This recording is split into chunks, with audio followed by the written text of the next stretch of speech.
V trgovinah Tuš bodo odslej ponujali tudi zelenjavo drugačnih oziroma nepravilnih oblik. Pod imenom naravno drugačni boste pri njih našli slovenske plodove, na katerih obliko je vplivalo podnebje, vremenske razmere ali tla. Tudi z imenom naravno drugačni želijo poudariti, da je zelenjava nepravilnih oblik enako kakovostna kot ostalo sadje in zelenjava.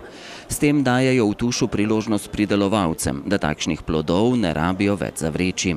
Zaradi neizpolnjevanja standardov namreč v Sloveniji zavržemo kar tretjino vsega sadja in zelenjave.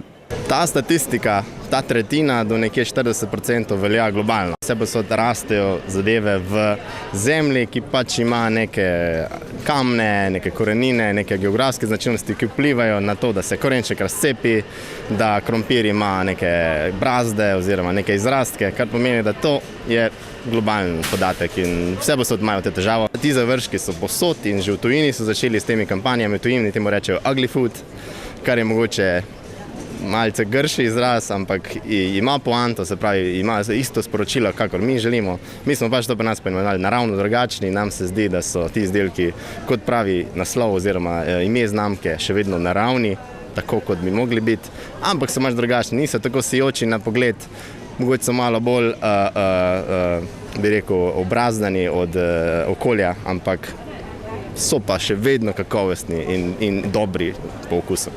Tuš tako postaja prvi slovenski trgovec, ki bo takšno zelenjavo ponujal na svojih policah.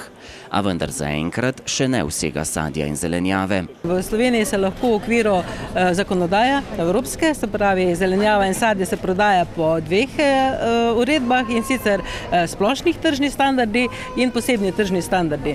In to, kar spada pod splošne tržne standarde, se že sedaj lahko prodaja.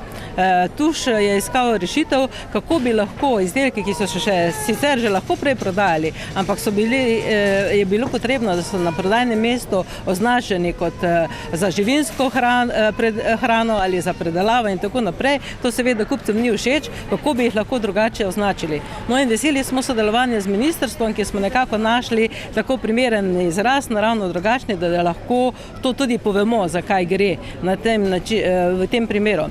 Gre pa zdaj za to, da ministrstvo išče v okviru evropske zakonodaje, kako bi lahko domače hruške, jabolke, slive in tako naprej prodajali tudi v trgovinah v prihodnje.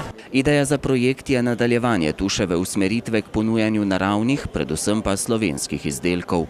Slednjih je na njihovih policah že 70%, a na naravno drugačne pridelke bodo morali kupce še navaditi. Načrt je, da imamo potrpljenje, dokler ga bo treba. Zato smo tudi začeli mogoče z manjšim naborom. Mogoče to ne bo dovolj, ampak mislimo, da zato, da sami ne proizvajamo teh dodatnih završkov, da imamo nek omejen nabor, se pravi rumen in bel korenček in pa seveda korenina peteršilja. Sledili bomo nekemu naboru 3 do 4 izdelkov tekom leta. Govorimo predvsem o sezonskih izdelkih, mi ne bomo zdaj posebej sadili grdo sadje, zato da bomo lahko tega prodajali. To ni namen, namen je odkupovati sezonske pridelke, kar seveda pomeni, da bomo to spreminjali tekom sezone in mislimo imeti seveda na dolgi rok. Tega ne mislimo zaključiti naslednji mesec. To ni enomesečna kampanja, to ni tedenski letak. To je dolgoročna usmeritev Tuša.